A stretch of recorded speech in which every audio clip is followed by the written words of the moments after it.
Soften your senses. Ways to become a better speaker, listener, and follower. This episode brought to you by the United Association, bringing excellence, productivity, and safety to the trades. Learn more at ua.org.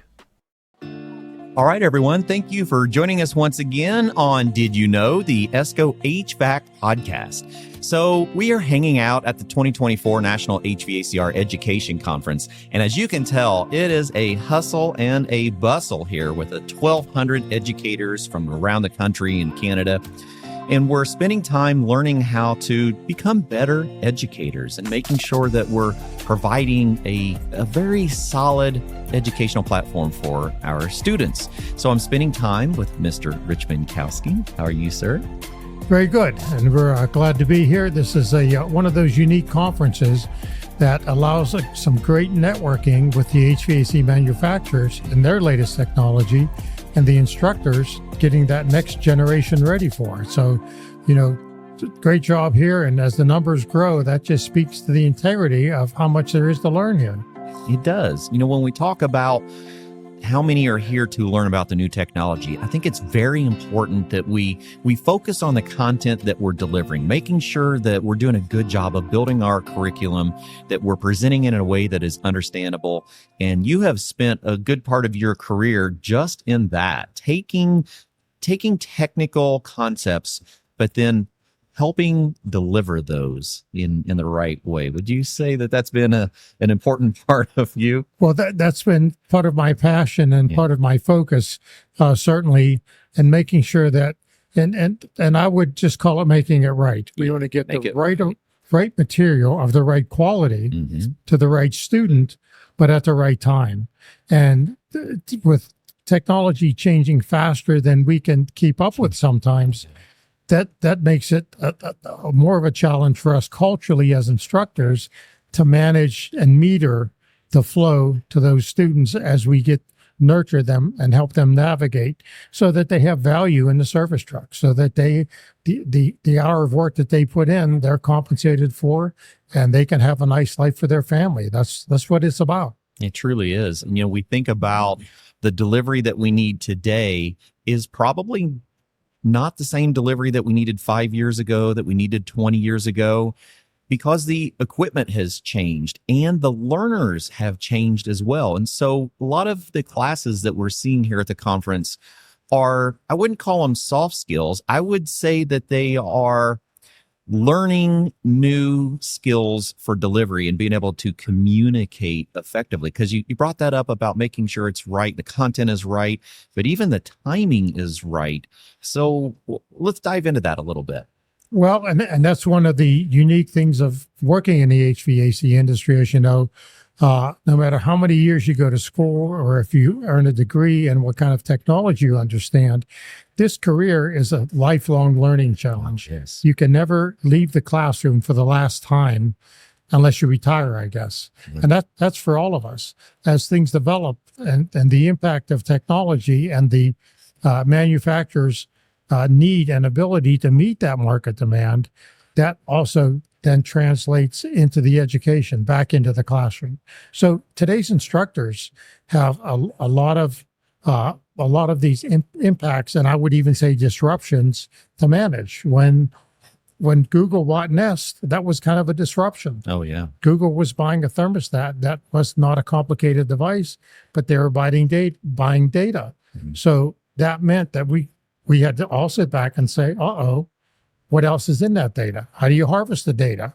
How relevant and important it is. And so it forced us to put things into the curriculum. Maybe the student coming into an HVAC industry was not expecting to need to learn. Yeah. Does that make sense? Oh, absolutely. Yeah. It does.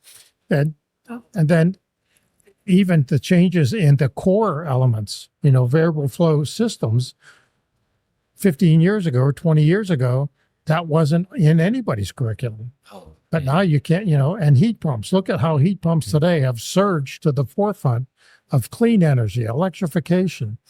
A lot of incentivized systems then have to do with heat pump technology that, we learned about, we knew about. We said, don't use them in Minnesota, Yeah. But now it's the everyday piece of equipment. It's every man's piece of equipment. So those are some of the challenges for us and reasons why we have to help somebody that's even been in the field for 10, 15, 20 years. Come on back to the classroom. We're going to help you have more value for the contractor and for your customer. The end result is the customer needs to trust what we know and how we do it. So there are some challenges. Absolutely. I've got a podcast scheduled for later today. So I'm sitting out here with a couple of our experienced educators, one of which was 92 years old. And I said, "Sir, what are you here at the conference for?" And he says, "I'm here to learn." Oh, God. And you're coming into a podcast if I can. Exactly. Oh, exactly. But that's a great example. Yeah. That is a great example for a student to understand that all of us are still looking to make sure we understand the right thing at the right time. Mm. Yeah. So, I think it's very important for us all to stay up to date with the changes in the industry and keeping an eye on what's happening. So as educators, we gather here so that we can stay up to date. But as students and as technicians, I think it is very important as well to ask those questions. Hey, what's coming to the industry? Oh, exactly. And then to meter it in the right way. And of course, we said with the right quality. Yeah. But, even with we just spoke of heat pumps. So a lot of the heat pumps will have flammable refrigerants in them. Mm-hmm. So now we're not just teaching about what the working pressures ought to be, but let's talk a little bit about safety. Yeah. Because as for customer service, when the customer understands that we're going to have a propane system near their house, we want to reassure them that we can work safely with it and it's no harm to their family. And oh, by the way, it has a low GDP and a low ODP, so that if it should leak, it's not going to be environmentally unsafe. And those are things that we must keep refreshing and learning.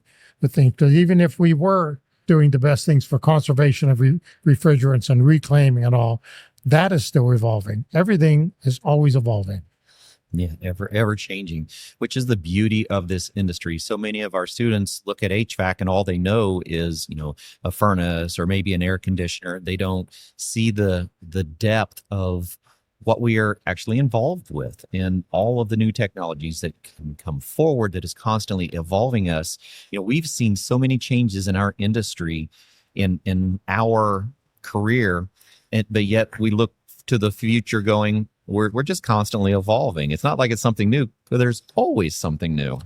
Well, here's both end of the spectrum. The needle at one end says it's always about heat transfer. Yes. It's always about moving one BTU from where we don't want it to someplace we don't care. Yes. So we move BTUs from inside the building to outside the building.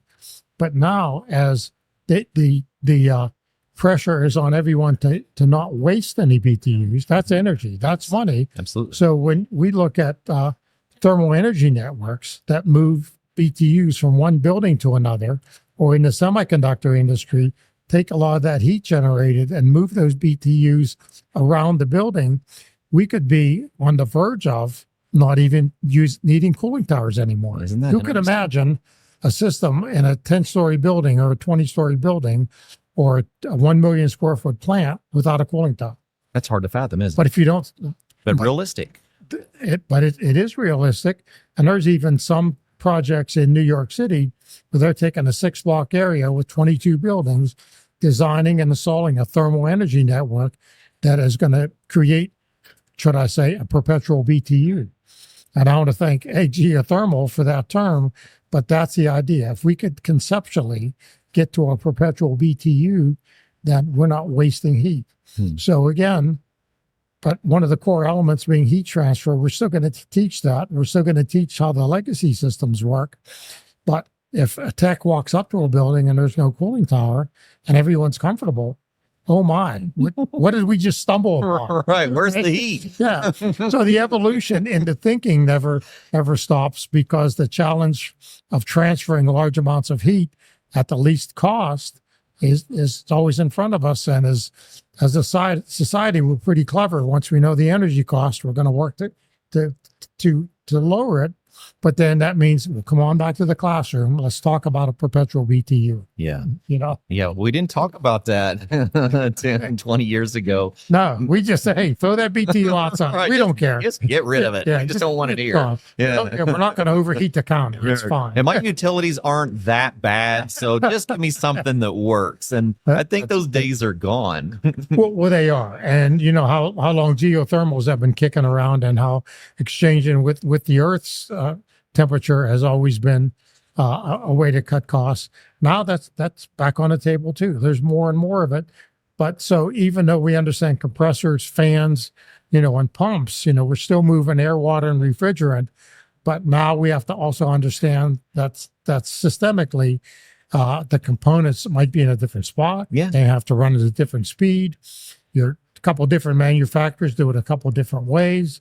So that for, you know, for an instructor, I think that's all part of the fun. Mm-hmm. And if we can translate that to the students to help them understand, we're glad you're graduating from our program, but we hope to see you soon. Yeah, You know, exactly. And that helps us to make it right, to get the right information, the right quality, but also at the right time. You know, because with the A2Ls, this morning in our workshop, we talked about the National Brazing Certification. Yeah. That actually, that idea, that moment of dawning comprehension was in 2014 at this conference. Really? You know, when A2Ls were starting to come up, manufacturers were saying, well, who's going to braze all that pipe on a variable flow system if it's propane? How do we know this person can braze? Well, in 2014, that discussion started. And now today in Colorado, they have legislation that says if you're going to work on an A2L system and braze that pipe, you need to be certified to braze and also trained in A2Ls. Really? That is landmark. That is so You know, interesting. so that the techs out there that they're thinking, oh, I've been doing this for 15 I'm years. good. No big deal. It is a big deal. It is a very big deal. And that's another reason to come back. And sometimes, and you may have heard this too, especially at an educators conference, all you guys that teach, you're just looking for ways to trick us to come back in. Yeah. No. It's not, there's no magic. There's no pixie dust. Yeah. It's not a trick. No. You know, the market shifts, the market moves. If you want to maintain your lifestyle, you need to keep learning. You have to adapt. And that's not a bad thing. No. It really isn't a bad thing. It's a commitment, right? For a lot of the schools, it's a commitment to have new technology come in.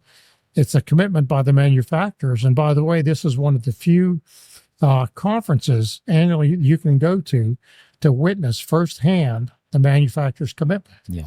I agree. You know, it's real, it's true. And we're not, nobody's opposed to this marriage of manufacturing and education and the labor, because we all need each other to be successful. You better believe the manufacturers want a certified brazier or somebody trained in A2Ls as much as the homeowners. Exactly. You know, so that's moving forward. Those are the challenges. Yeah, I've seen more manufacturers represented at our conference this year than I have ever seen. And I think it comes back to an entire industry that is moving at light speed, making transitions that are happening faster than people would realize. I have seen educators that are asking me if they should be teaching low GWP safety in their classroom. And I had one educator that came to me and told me that his administration give him 30 days to become A2L certified, or he wasn't maintaining his job because they were going to be focusing on the safe handling of refrigerants going forward. And that's really the system, the transition that we are seeing, is that we're having to reevaluate not just our programs, but ourselves to make sure that we are prepared for the changes that we know, and even some changes that we're not aware of yet. Oh, that's exactly right. And for the administration of a school system to recognize and react that aggressively to it, Yeah, very. That's not unusual. Yeah. That's not, because the headlines are out there. It does take time for things to ice in. And that's the other part of our challenge as educators, is that if we're not looking 5 years out, we're going to be behind. I 100% agree. And another reality to that, Cliff, is when we look at best opportunities for all of our students to have a good career, It's about early adoption of technology, early adoption of new equipment or new refrigerants. But at the same time, sometimes early adoption's a lonely road. You see that? But I live that life. but it's behavior modification, the same as safety training is behavior modification, with that. But when you look at all the studies and the analysis of it, when you compare the slope of early adoption to the slope of market share, early adoption and market share cross at the highest point. Makes sense. So as educators, we can't ever not think about the one product that we're building. We build one product. It's sold 1 hour at a time. That's it. I'm not oversimplifying it. We're getting a student ready to go out there and be valuable to a contractor that's going to bill that time 1 hour at a time. That's our product. So with that, we have to make sure that in the assembly line and conveyor belt of learning, that product is relevant and valuable. So that's where the struggle becomes. And for administrators to look at and say, okay, now's the time. This is the meaning of the right quality at the right time. So we've been hearing about raising certification since 2014, hearing about A2Ls in code since what, 2015, 2016. It's time. Time's up. You have to prepare your students for both the contractors on your advisory councils that participate, I'm sure, probably helped the administrators understand the sense of urgency. Because even with some of the code language that came out, the manufacturers were telling the code bodies, the product is ready, it's safe, let's go. Some of us in education says, wait, we don't have the safety module training yet. It paused a little bit. Now we're ready. The manufacturers are ready. The codes are in place for that type of buildings with that type of equipment. Let's go. Yeah. But there's a lot of moving parts there, right? Yeah. There's a lot of moving parts, the things that evolve. So somebody that would walk into your conference today and said, I heard about this propane stuff, so I barbecue at home with it. And now somebody's saying it's in my air conditioner. Yes, don't worry. As an industry, we've been figuring this out for a long time. Absolutely have. But then, so what do you think the next challenge will be? We talked about how when Google bought Nest, that was kind of a disruption to our industry because they were buying data. So fast forward to today, if we're not preparing our students to navigate and harvest data that with AI and machine learning, we're going to be behind there too, because that's going to accelerate and move faster than anything. It's almost like, they said data was the new oil. Well, if it's the new oil, then clicks are the currency. The more things you click, the more money you're going to make or the less money you're going to make. But at the same time, it's great to have that ability with cognitive buildings for your tech to sit in his living room and the facility manager from the local community college calls and says, hey, our chiller temperature is a little warm. And he looks at his iPad and said, yeah, it is. Let me reset it for you. Click. Yes. So that's, I know it sounds like we're just, it may sound like, oh, that guy's just rambling, but no. No. These are all the moving pieces that are landing on our desk at one time. At one time. And when they stop moving, became real. Yeah. I almost feel like you and I are the sports broadcasters and we're in the last few minutes in the last quarter and everyone is excited and everyone's waiting for the final outcome. And we all know that there's something big getting ready to happen. Exactly. And that's what we're trying to do. We're trying to just prepare for that, to make sure we are doing it right. Make sure that I can have the opportunity to make it right for myself, for my school, for my administrators, for my students, for the contractors that I'm preparing those students to take these skills to. Oh, exactly. So the management of that flow of information, and one of the things we have to understand about technology, technology isn't used to save time. Right. It's not. It is used to feed and expand the system. And what it does as an educator, it just fills our we're just crammed with stuff, Yeah. but we can't ignore it. It's too big to ignore. You can't. Gone are the days where that student is going to put his cell phone in the cardboard box on your desk until the end of class. I agree. That's a tool. It's a teaching tool. And if you think about it, NASA got astronauts to the moon with a slide rule. So for our Great analogy. now wait a minute. Oh wow. Our students today, your cell phone is going to be your slide rule. It is. Yeah, for those students, and their wives are going to say, "Well, how many slide rules do you have now, Rich? Why do you have so many slide rules in a drawer?" That's going to be cell phones. It is. A generation from now. So that's why the early adopters can pick up the bigger part of the market share, because they normalize it. Yeah. So, and how do you normalize the information while you're metering it to the right person at the right time? Conceptually, that's still another challenge. Yeah. But and it sounds like some of these is insurmountable, but it's not. The reason the educators are here and the reason this crowd is here looking for information, they have the expertise. Large, maybe 80, 90%, if not 100%, have worked in the field. Mm-hmm. They're living it and they're teaching it. You can't get a better combination in the classroom than somebody that lives it and is coming in to help you understand it. Absolutely. So, and that helps the normalization too. Oh, that guy can do it. I can do it. Doesn't it, right? And sometimes, students may be intimidated by walking in front of a 1,000-ton chiller as just out of school, and the service tech is working on it. And it's like, okay, he learned it somewhere. Yeah, absolutely. Or she, and I can do the same thing. Yeah. So it's a normalization of the material that takes time too. And I had an engineer tell me once, Rich, you got to give the students soaking time.